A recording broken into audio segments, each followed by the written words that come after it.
오늘 함께 나눌 말씀은 고린도전서 15장 35절에서 44절 말씀입니다.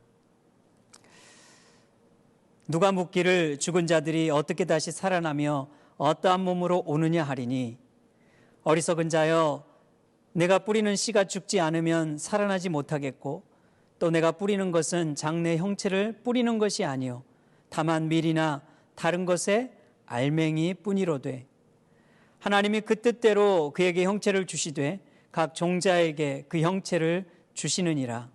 육체는 다 같은 육체가 아니니 하나는 사람의 육체요, 하나는 짐승의 육체요, 하나는 새의 육체요, 하나는 물고기의 육체라. 하늘에 속한 형체도 있고 땅에 속한 형체도 있으나 하늘에 속한 것의 영광이 따로 있고 땅에 속한 것의 영광이 따로 있으니, 해의 영광이 다르고 달의 영광이 다르며 별의 영광도 다른데 별과 별의 영광이 다르도다. 죽은 자의 부활도 그와 같으니 썩을 것으로 심고 썩지 아니할 것으로 다시 살아나며, 욕된 것으로 심고 영광스러운 것으로 다시 살아나며, 약한 것으로 심고 강한 것으로 다시 살아나며, 육의 몸으로 심고 신령한 몸으로 다시 살아나나니, 육의 몸이 있은즉 또 영의 몸도 있느니라. 아멘. 예수님께서 부활하셨습니다. 사망 권세를 이기시고 다시 살아나셨습니다. 아멘. 부활절을 맞이하여 이 부활의 기쁨과 소망이 여러분 모두에게 가득하시기를 주님의 이름으로 축복합니다. 부활은 기독교 신앙의 핵심입니다. 기독교 지나온 2000년의 역사 속에서 끊임없는 박해와 위협을 받고 또 저항과 도전을 받았음에도 불구하고 이 기독교가 온 인류의 중심이 될 수 있었던 이유, 제대로 배우지 못한 갈릴리 시골 출신 12 제자가 온 세상을 진동시키는 변화의 주체자가 될 수 있었던 그 이유는 다름 아닌 부활 신앙이었습니다. 여러분, 부활 신앙은 슬픔과 아픔, 시련과 환난을 이겨내도록 하는 삶의 그 어떤 문제조차도 극복하게 만드는 능력입니다. 최근에 저는 제가 알고 지내는 장로님 한 분께서 몸에 이상이 생겨 병원을 방문했다가 간암 말기 판정과 또 신장까지 더 망가졌다는 그런 청천벽력 같은 진단을 받으셨다는 것을 들었습니다. 이 코로나 시대에 가족들조차 제대로 병원에 다닐 수도 없는 그런 상황 속에서 홀로 이 병마와 투쟁하며 외로운 싸움을 싸우셨어요. 저 또한 방문할 수가 없었기 때문에 이 전화로 위로를 드렸는데요. 한 번은 이렇게 통화 중에 이 장로님이 저에게 말씀하시더라고요. 목사님, 처음에는 갑작스럽게 일어난 이 상황이 도저히 받아들여지지 않았는데 지금은 괜찮습니다. 생각해 보면 이 또한 하나님의 주권과 섭리 안에서 주어진 일 아니겠어요? 하나님의 뜻이 있다고 믿고 있습니다. 만약 주님께서 저에게 건강을 주신다면 목사님께서 섬기시는 이렇게 작은 교회에 나가 주님 주신 달란트로 섬기고 싶은 마음입니다. 그러나 주님이 부르신다 해도 괜찮습니다. 주님이 부르시면 가야지요. 현실 저 너머에 부활 소망이 있으니 얼마나 이 또한 저에게 감사한 일입니까? 이렇게 말씀을 하시는 거였습니다. 짧은 통화였지만 이 장로님과 이렇게 주거니 받거니 대화를 나눈 이후에 함께 기도를 했어요. 저는 장로님을 위해서 간절히 기도를 드렸고, 또 그 장로님은 그 전화기를 붙들고 나지막한 목소리로 마음 다해 저를 위해서 기도해 주셨는데, 정말 그 기도가 저에게 은혜가 되고 위로가 되었습니다. 결국 장로님은 병원에 입원하신 이후 한 달째 못 돼요. 생각보다 빨리 하나님의 부르심을 받게 되었습니다. 인생의 가장 절박한 그 죽음의 골짜기에서도 영원한 나라를 소망하고 사망의 그림자가 삼키우는 생사의 그 갈림길에서 부활을 소망하면서 담담하게 그 고통을 이겨가셨던 그 장로님이 저에게 너무나 큰 위로가 되었습니다. 그렇지, 부활 소망을 가진 자의 모습이 이런 것이겠지, 이런 생각이 들더라고요. 여러분, 이것이야말로 정말 부활의 능력과 소망을 가진 자의 능력이 아니고서야 무엇이겠습니까? 오늘 여러분들은 부활 소망을 붙들고 살고 있습니까? 매일 삶 속에서 그 부활의 신앙을 간직하며 살아내고 있으십니까? 아니면 장례식이나 이런 절기 때나 의뢰에 듣는 말씀 정도로 생각하며 살고 있지는 않으십니까? 오늘 우리 자신을 돌아볼 수 있기를 바랍니다. 초대교회 성도들은 지금보다 더 가난했고 고단한 하루하루를 살아야 했습니다. 절박한 삶의 현장에 놓여져 있었습니다. 그럼에도 그들은 결코 포기하지 않고 그 삶을 견디어냈습니다. 그렇다고 교회 건물이 버젓이 있는 것도 아니었죠. 가정에서 모이거나 동굴에서 모이는 것이 전부였습니다. 반주도 없고 성가대도 없고 갖추어져 있는 것은 아무것도 없었습니다.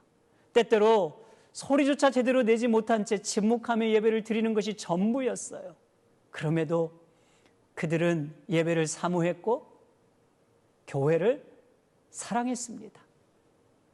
사자의 밥이 되기도 하고 화형에 처해야 하는 그 급박한 상황 속에서도 소망을 잃지 않았던 것이지요. 그 이유가 무엇입니까? 무엇이 그들로 하여금 그런 삶을 이겨내도록 했던 것일까요? 바로 부활신앙을 붙들고 있었기 때문입니다. 흔들리지 않는 부활신앙이 그들의 삶을 지탱하도록 하는 힘이요 능력이었던 것입니다. 사도 바울은 고린도전서 15장에서 부활에 대해 집중적으로 기록하고 있습니다. 성도의 부활이 얼마나 확실하고 분명한지, 부활의 역사성과 실제성을 언급하고 부활이 성도의 보증이 된다는 것과 부활할 때 성도의 몸이 어떻게 변화되는지, 그리고 부활이 성도의 삶과 얼마나 긴밀한 연관성을 가지고 있는지를 매우 논리적으로 그리고 설득력 있게 진술하고 있는 것입니다. 그 가운데 오늘 본문은 부활에 관한 두 가지 회의적인 질문을 하는 자들에게 답을 제공하고 있는 그런 내용이라고 말할 수 있어요. 여러분 35절 말씀 보십시오. 누가 묻기를 죽은 자들이 어떻게 다시 살아나며 어떠한 몸으로 오느냐 하리니. 어떻게 부활이 있을 수 있는가? 어떻게 다른 몸을 입는다는 것이 가능한 것인가? 이런 말이에요. 죽으면 흙으로 돌아가는 것인데 썩은 육신이 어떻게 다시 부활하여 새로운 몸을 입을 수 있는가? 그것이 도대체 가능한 것인가? 라고 많은 사람들이 의심을 했던 것이죠. 여러분, 실제로 몇 년 전 BBC에서 했던 이 조사에 의하면요, 그리스도인이라고 말하는 사람들 가운데 부활을 문자 그대로 믿는다고 응답한 사람들은 3분의 1도 되지 않았다고 해요. 미국도 마찬가지예요. 미국의 한 바나바 그룹에서요, 이 부활에 대해서 조사를 했는데, 부활절을 종교적인 이 절기로는 믿지만 예수님의 부활을 믿지는 않는다, 이렇게 많은 이들이 대답했다고 합니다. 이렇게 우리 주변에는요, 그리스도인이라고 말하면서 교회를 열심히 다닌다고도 하면서 부활을 실제적인 사건으로 받아들이지 않는 이들이 많이 있다는 얘기지요. 여러분들은 어떻습니까? 부활을 믿으십니까? 사도 바울은 이렇게 말합니다. 그리스도의 부활이 없다면 우리가 믿는 것도 헛것이고 전파하는 것도 헛것이며 우리의 인생 모든 것이 다 헛것이기에 가장 불쌍한 자일 뿐이라 그랬어요. 그만큼 사도는 부활을 너무 분명하고 확신 있게 그리고 아주 강력하게 우리에게 증거하고 있는 것입니다. 이렇듯 사도 바울은 부활을 꾸며낸 이야기에 불과하다는 그런 생각을 가지고 있는 사람들을 향해서 이 부활이 얼마나 실제적인 일인지를 진술하고 있는 것이죠. 주 안에서 죽는 자는 다시 살아날 뿐 아니라 예수님께서 재림하실 때 신령한 몸을 입고 부활하게 된다는 것을 증거하고 있습니다. 오늘 본문에서 먼저 사도 바울은 씨앗을 비유로 몸의 부활을 설명합니다. 여러분 36절부터 38절 말씀인데요. 한번 보십시오. 어리석은 자여, 네가 뿌리는 씨가 죽지 않으면 살아나지 못하겠고 또 내가 뿌리는 것은 장래의 형체를 뿌리는 것이 아니요 다만 밀이나 다른 것의 알맹이 뿐이로되 하나님이 그 뜻대로 그에게 형체를 주시되 각 종자에게 그 형체를 주시느니라. 아멘.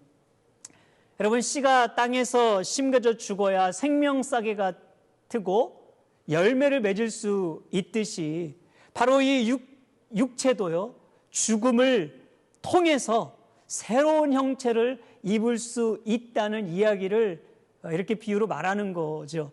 그래서 사도 바울은 이 씨앗을 예로 들고 있는데요. 여러분, 사과씨 아시죠? 이 사과씨는 물방울만한 작은 이 크기의 검은색 아닙니까?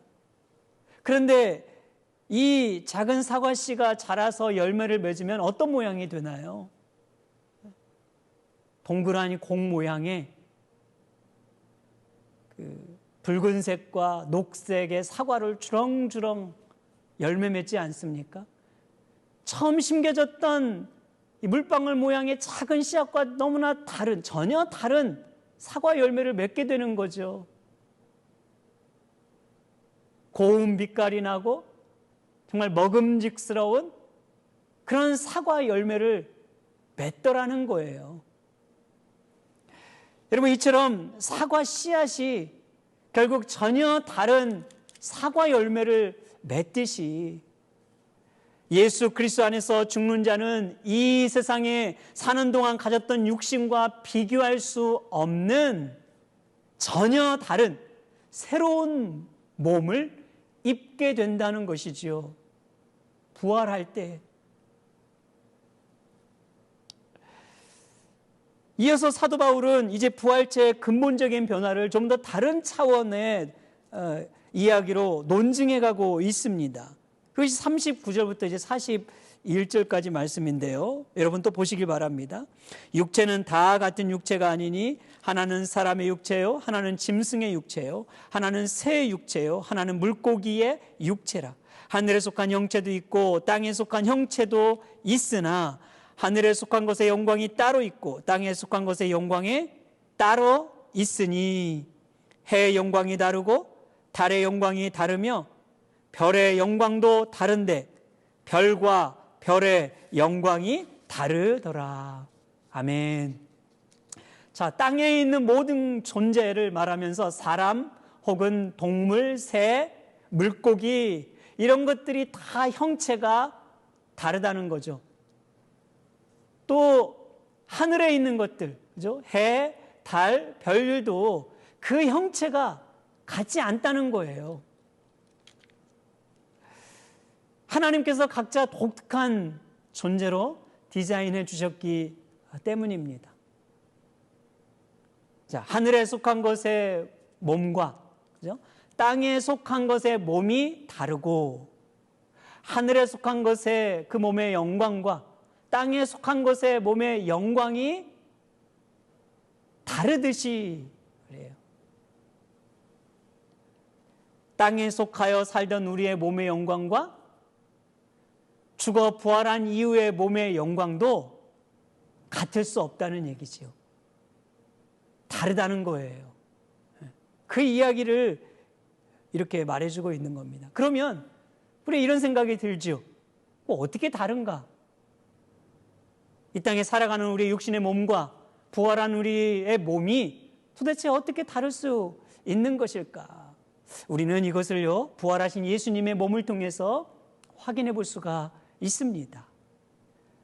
여러분, 부활하신 예수님의 몸을 보면은요, 그분이 이 땅에 사셨을 때의 몸과 동일하다는 것, 같다는 것을 알 수가 있어요. 마태는 이런 얘기를 합니다. 무덤에 찾아왔던 여인들이 부활하신 예수님을 만났는데요, 그 예수님의 발을 잡았다고 그렇게 기록을 해줘요. 그러니까 부활하신 예수님의 몸에도 발이 있었다는 얘기잖아요. 그죠? 누가는 또 이렇게 말합니다.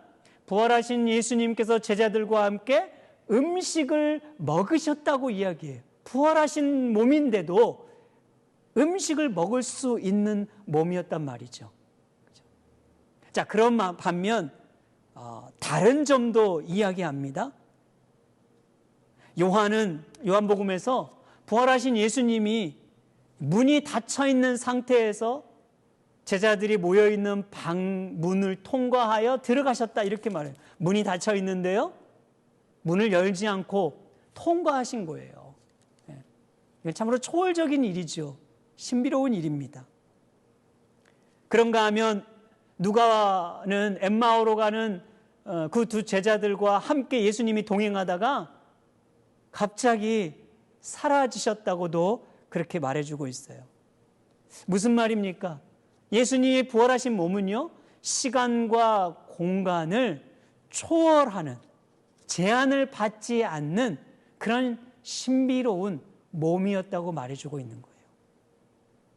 자, 그러니까 예수님의 부활 이전과 부활 이후의 몸이 같은 형체를 가졌다는 점에서 연속성이 있지만, 그런 반면 또 전혀 다른, 차원이 다른 형체였다는 점에서 아주 본질적인 차이가 있고 우리의 이성을 뛰어넘는 매우 신비로운 그리고 신령한 몸이었다고 여러분 말해주고 있는 것이에요. 이것이 여러분 예수님의 부활하신 모습이었습니다. 자, 그래서 이제 사도는요, 바로 그 부활하신 예수님의 몸을 근거로 해서 바로 부활한 성도들의 몸이 어떤 변화를 가져오는지, 근본적으로 어떻게 변화되는지를 좀 더 구체적으로 이어서 말해주고 있는 거죠. 여러분 42절부터 이제 44절인데요. 자, 42절 말씀 보시면 죽은 자의 부활도 그와 같으니 이렇게 말했어요. 그죠? 이제는 죽은 자의 부활도 그와 같다 이렇게 말합니다. 그러면 여러분, 죽은 자는 누구를 말할까요? 분명 부활은 죽음을 전제로 하죠. 누구의 죽음일까요? 모든 사람의 죽음입니까? 그렇지 않을 것입니다. 바로 주 안에서 죽음이에요. 예수 그리스도를 믿다가 죽은 자들을 이야기하는 거죠. 바울이 말한 대로 성경대로 우리를 대신하여 십자가에 죽으시고 성경대로 사흘 만에 부활하사 다시 살아나신 그 예수를 믿고 따르며 순종하다가 죽은 성도들의 죽음을 말하는 것이에요. 그런 성도들의 부활한 몸이 어떻게 변화된다고 말하고 있습니까? 이어서 이렇게 말하고 있죠. 죽은 자의 부활도 그와 같으니, 성도의 부활도 그와 같으니, 썩을 것으로 심고 썩지 아니할 것으로 다시 살아나며, 욕된 것으로 심고 영광스러운 것으로 다시 살아나며, 약한 것으로 심고 강한 것으로 다시 살아나며, 육의 몸으로 심고 신령한 몸으로 다시 살아나나니, 육의 몸이 있은즉 또 영의 몸도 있느니라. 아멘. 주님께서 재림하실 때에 부활한 성도들의 몸에 근본적으로 질적으로 차원이 다른 변화된 몸이라고 설명하고 있는 거죠. 이전에 우리가 세상을 살아갈 때 입었던 육신과는 전혀 다른 몸을 지니게 될 것입니다. 이렇게 말했습니다. 썩지 아니할 몸이라 그랬어요. 또한 영광스러운 몸이라, 강한 몸이라, 그리고 신령한 몸을 지니게 된다고 말하는 것이에요.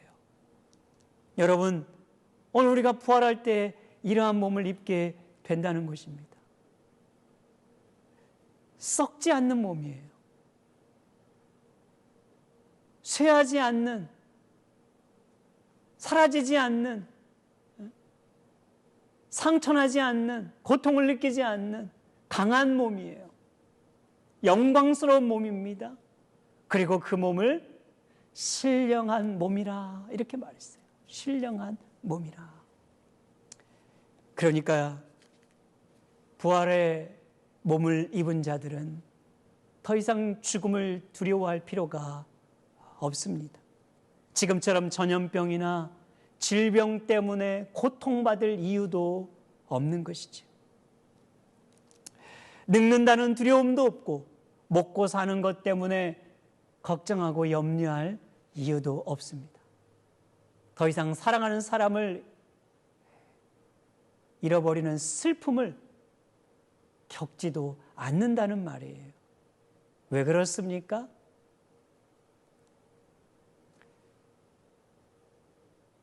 우리가 돌아가야 할 본향은 애통하는 것이나 곡하는 것이나 사망이 없는 것이기 때문에 영원한 생명수를 마시고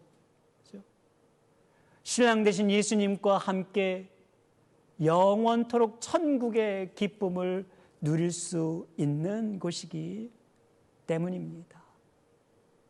여러분들은 이 부활을 믿으십니까?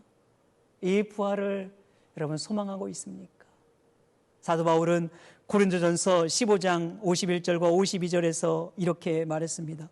보라, 내가 너에게 비밀을 말하노니 우리가 다 잠잘 것이 아니요 마지막 나팔의 순식간에 홀연히 다 변화되리니 나팔 소리가 나매 죽은 자들이 썩지 아니할 것으로 다시 살아나고 우리도 변화되리라. 아멘.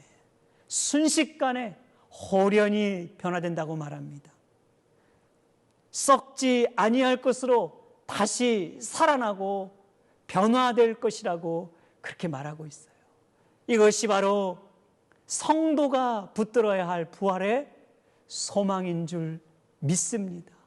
그리스도인이 흔들림 없이 붙잡아야 할 부활 신앙인 줄 믿습니다. 사랑하는 여러분, 오늘 여러분들에게 어떤 어려움이 있습니까? 어떤 문제로 인하여 답답해하고 계십니까?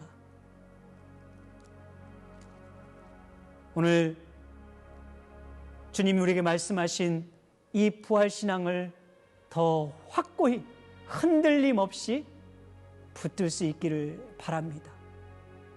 부활의 믿음, 이것이야말로 어떤 난관을 이겨가도록 하는 우리의 삶의 능력이 될 것입니다.